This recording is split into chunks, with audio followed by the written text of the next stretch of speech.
चलो, कल क्या है जो क्रिसमस डे? क्रिसमस डे क्या? कौन? वो तो बहानाबाजी होई छे कि चल एगो कोई बहाना ना कोई लइका भर से लड़कोरी जिए। सही वाला हाल। अभी क्रिसमस डे क्या छुट्टी चाहिए? यहाँ सिलेबस खत्म करना है, यहाँ हालत खराब है हम लोगों का। ठीक है ना? चलो बउआ, अब हम लोग जो पढ़ने जा रहे हैं उसको बोलते हैं टक्कर,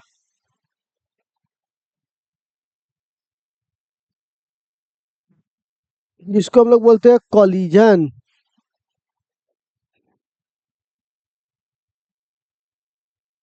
लिखो तो हेडिंग, कॉलिजन यानी टक्कर।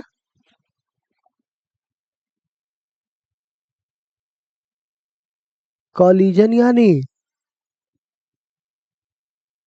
टक्कर। क्या लिखोगे?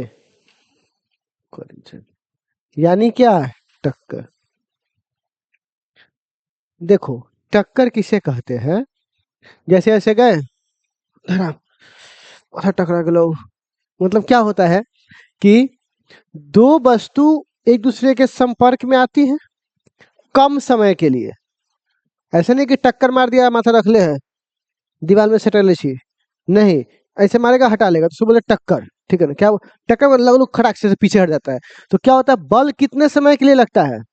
कम समय के लिए। उसी को क्या बोलते हैं बुआ? टक्कर। तो लिखिए जा, जब दो वस्तु का संपर्क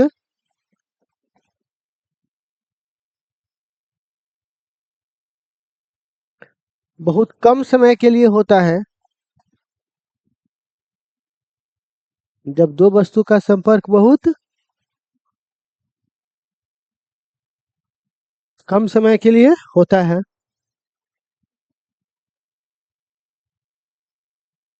जिससे आपस में बल का स्थानांतरण होता है। किसका स्थानांतरण होता है बुआ? आपस में बल का, जिससे आपस में बल का स्थानांतरण होता है। आपस में बल का क्या होता है बुआ? स्थानांतरण होता है। उसे उसे टक्कर कहते हैं। क्या कहते हैं बुआ? टक्कर।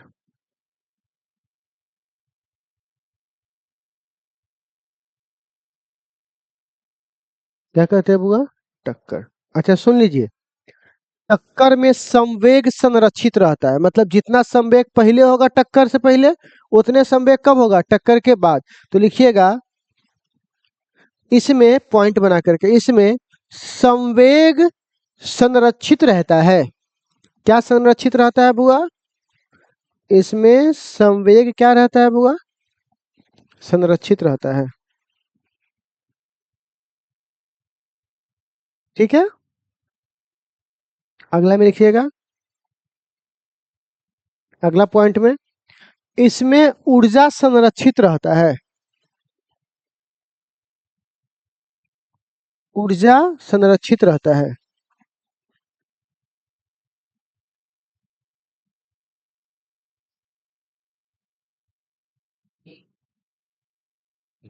इसमें ऊर्जा क्या रहता है? संरक्षित। अब एक बात बताओ, ऊर्जा तो कई प्रकार के होते हैं, लेकिन गतिज ऊर्जा संरक्षित हो भी सकता है। तो लिखिएगा अगला पॉइंट में, गतिज ऊर्जा संरक्षित हो भी सकता है, नहीं भी। गतिज ऊर्जा संरक्षित हो भी सकता है, नहीं भी। गतिज ऊर्जा संरक्षित हो भी सकता है, नहीं भी। ठीक है, गतिज ऊर्जा संरक्षित हो भी सकता है, नहीं भी। तो बुआ देखिएगा,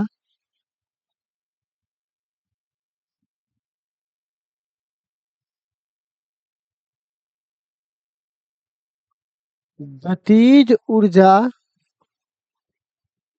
गतिज ऊर्जा के आधार पर, आधार पर टक्कर के प्रकार। किसके प्रकार बुआ? टक्कर के प्रकार। यहां देखिए, सबसे पहला को बोलते हैं इलास्टिक कॉलिजन। क्या बोलते हैं बुआ? इलास्टिक कॉलिजन, जिसको बोलते हैं प्रत्यस्थ टक्कर। कौन सा टक्कर बुआ? प्रत्यस्थ टक्कर। अच्छा, दूसरे को बोलते हैं in elastic collision. In elastic collision, जिसको क्या बोलते हैं बुआ? अप्रत्यस्थ। तीसरा को बोलते हैं perfectly in elastic collision. Perfectly in elastic collision, उसको बोलते हैं पूर्ण अप्रत्यस्थ। पूर्ण अप्रत्यस्थ टक्कर। ठीक है, तो लिखिए तो बुआ। गतिज ऊर्जा के आधार पर टक्कर के प्रकार, पहला का नाम क्या होगा? प्रत्यक्ष टक्कर, अप्रत्यक्ष टक्कर, पूर्ण अप्रत्यक्ष टक्कर। सुन लीजिएगा, इसको परफेक्टली भी कहते हैं। हाँ, मतलब दोनों नाम से पुकार लेते हैं। तो इसको पूर्ण प्रत्यास्थ टक्कर ही बोलोगे तो कोई दिक्कत नहीं है, या प्रत्यास्थ टक्कर ही बोलोगे तो कोई दिक्कत नहीं है। ठीक है ना? चलिए,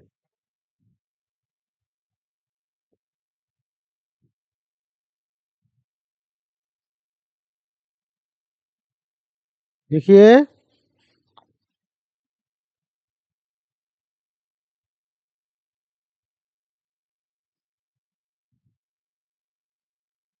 हम्म हम्म।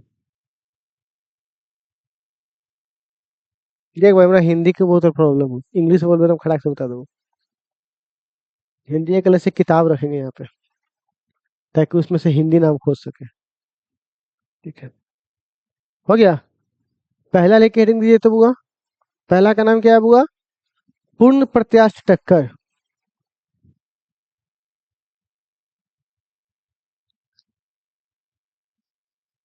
क्या लिखोगे? पूर्ण प्रत्यास्थ टक्कर।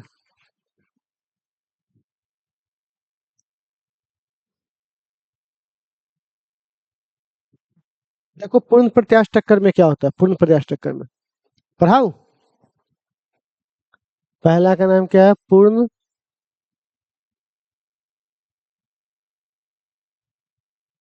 प्रत्यस्थ टक्कर। ठीक है, देखो होता क्या है। देखो, इसमें क्या होता है, कोई एक वस्तु है, वह जिस स्पीड से आया, इसका मास भी यदि m है और इसका मास भी यदि m है, ठीक, और ये टकराया, तो टक्कर के बाद क्या होता है? तो टक्कर के बाद क्या होता है, ये कहता है जितना काइनेटिक एनर्जी को गतिज ऊर्जा बोलते हैं। कौन सा ऊर्जा? तो जितना काइनेटिक एनर्जी शुरुआत में होता है, उतने काइनेटिक एनर्जी यदि क्या हो, बाद में हो, तो इस पूरे सिस्टम की शुरुआत की काइनेटिक एनर्जी अंतिम की काइनेटिक एनर्जी के बराबर हो जाए, तो हम उसको क्या बोलेंगे? पूर्ण प्रत्यास्थ टक्कर या प्रत्यास्थ टक्कर। ठीक है ना? तो वैसा टक्कर जिसमें, पहले सुन लो, निकाय क्या बोलते हैं बुआ? निकाय को इंग्लिश में सिस्टम कहते हैं। वैसा टक्कर जिसमें निकाय की गतिज ऊर्जा न बदले, क्या बोलेंगे बुआ? न बदले, उसे क्या बोलेंगे बुआ हम लोग? पूर्ण प्रत्यास्थ टक्कर। तो लिखिएगा, वैसा टक्कर जिसमें निकाय की गतिज ऊर्जा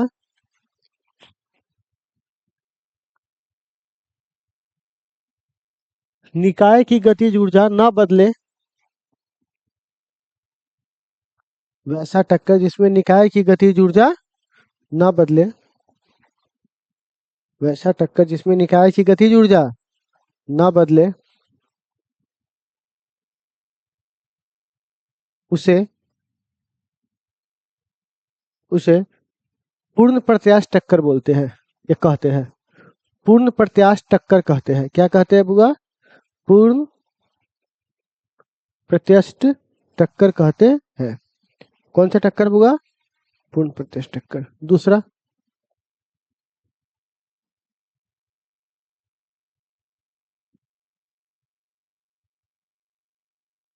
अपूर्ण, या अपूर्ण अप्रत्यास्थ न होगा।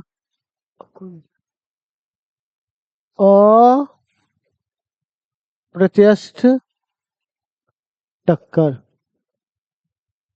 अप्रत्यस्थ टक्कर लिखो तो। अप्रत्यस्थ टक्कर लिख लिया। तो अप्रत्यस्थ टक्कर में क्या होगा, जितना गतिज ऊर्जा U1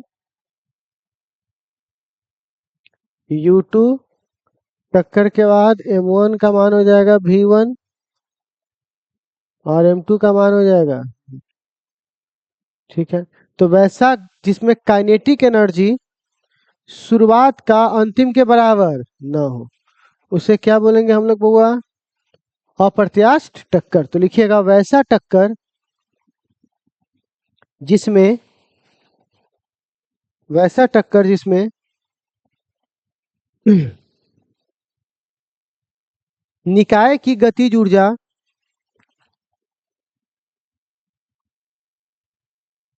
बदल जाए, निकाय की गतिज ऊर्जा बदल जाए, निकाय की गतिज ऊर्जा बदल जाए, उसे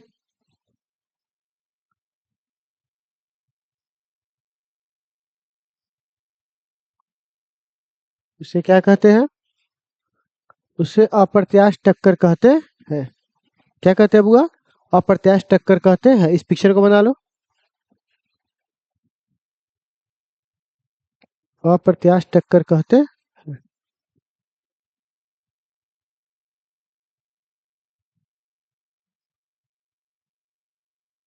हो गया, लिख लिए।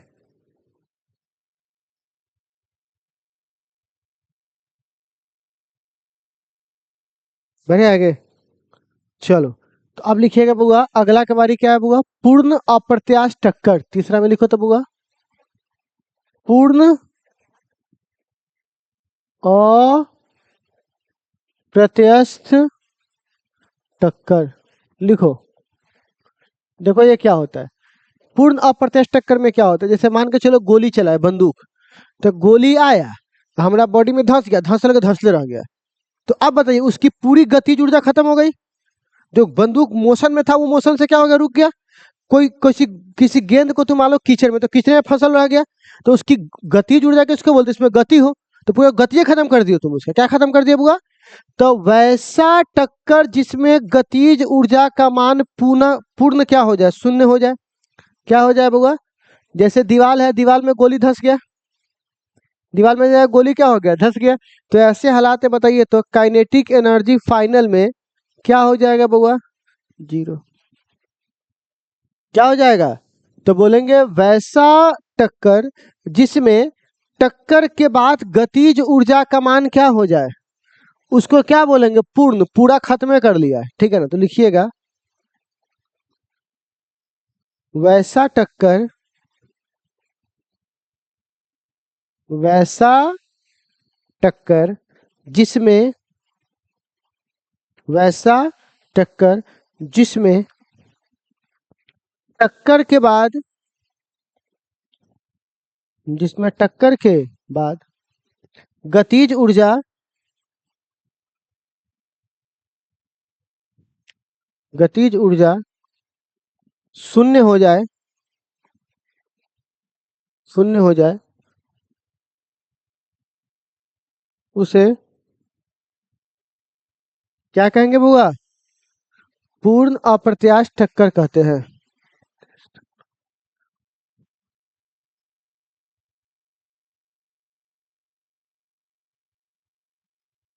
इसे क्या बोलते हैं बुआ, अब लिखिए, अब ये लिख लिए।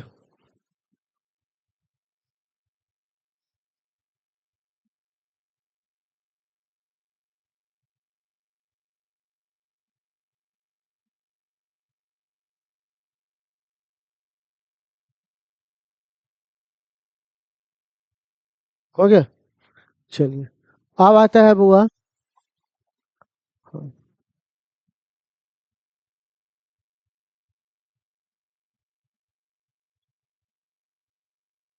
प्रत्यवस्था गुणांक, प्रत्यवस्था गुणांक, जिसको इंग्लिश में कहते हैं कोफिशिएंट ऑफ रेसिस्टिट्यूशन।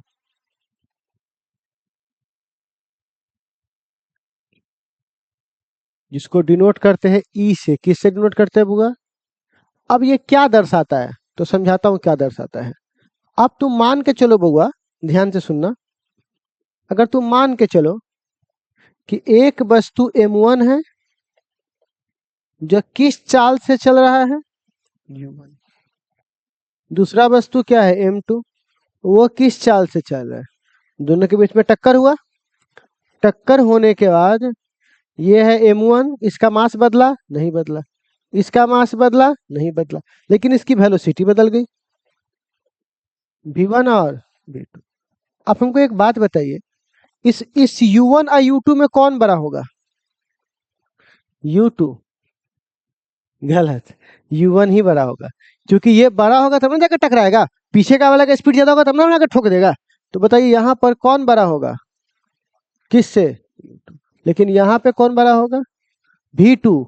किससे? तब ना ये आगे भाग गया। ठीक है, तो आप बताइए, यह एक, जैसे एक बात बताओ, कोई गाड़ी जा रहा है 50 की स्पीड से, अब पीछे वाला आ रहा है 60 की स्पीड में, तो वो हमको कितना की स्पीड से होगा? 10, क्योंकि दोनों का घटाना पड़ेगा ना। तो यहाँ पर से किस में से किसको घटाएंगे? 12 में से छोटा। और यहाँ पर तो ये इतना से करीब आ रहा है, और ये इतना से कहाँ जा रहा है? दूर। यहाँ करीब आ रहा है, टक्कर से पहले करीब आता है, टक्कर के बाद दूर जाता है। जाता है कि नहीं जाता है? तो बउआ ये करीब आ रहा है, ये कहाँ जा रहा है? दूर जा रहा है। तो ये कितना से करीब आया और कितना से दूर गया, इसी के बीच में संबंध बताना है। क्या बताना है बउआ? और संबंध बताने के लिए जो चीज आता है उसको हम लोग बोलते हैं भाग। तो दूर कितना से जा रहा है? v2 माइनस, और पास कितना से आ रहा है? तो क्या बोलेंगे? दूर जाने की चाल तथा पास आने के चाल के अनुपात को क्या कहते हैं बुआ? प्रत्यवस्था गुणांक। क्या बोलते हैं बुआ? तो लिखो तो बुआ, प्रत्यवस्था गुणांक लिख करके। यह संबंध बताता है कि कितना की स्पीड से दूर जा रहा है और कितना की स्पीड से पास आ रहा है। ठीक है, लिखिएगा प्रत्यवस्था गुणांक में, टक्कर से पहले पास, टक्कर से पहले नहीं सर, टक्कर के बाद लिखो। टक्कर के बाद वस्तुओं के दूर जाने की चाल, टक्कर के बाद वस्तुओं के दूर जाने के चाल तथा तथा टक्कर से पहले पास आने के चाल के अनुपात को, तथा टक्कर से पहले पास आने के चाल के अनुपात को, टक्कर से पहले पास आने के चाल के अनुपात को, टक्कर से पहले पास आने के चाल के अनुपात को, टक्कर से पहले पास आने के चाल के अनुपात को प्रत्यवस्था गुणांक कहते हैं।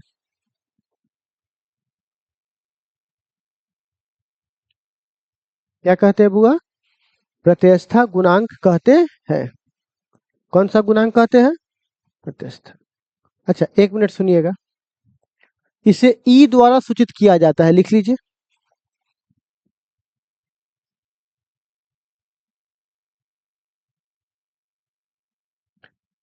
इसका कोई मात्रक होगा? कोई मात्रक और बीमा नहीं होती, कोई मात्रक और बीमा नहीं होती। अच्छा एक बात बताओ,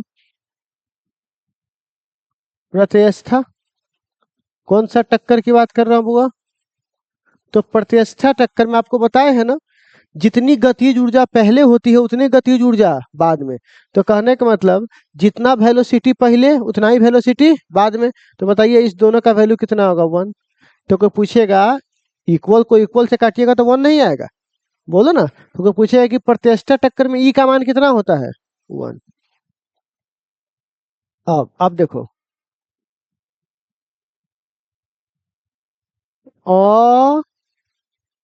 अप्रत्यष्ठा अप्रत्यष्ठा टक्कर। तो आप बताइए ई का मान, तो ऊपर वाला क्या है? कम जाएगा। टक्कर के बाद स्पीड बस थोड़ा कम ना जाता है, दोनों बस सिस्टम का, ठीक है ना? तो स्पीड बस कम हो जाएगा या ज्यादा हो जाएगा? तो ई का मान हमेशा एक से क्या आएगा? बड़ा, छोटा, क्योंकि ऊपर वाला कम है, नीचे वाला ज्यादा है। अच्छा, अब पूर्ण अप्रत्याश टक्कर के लिए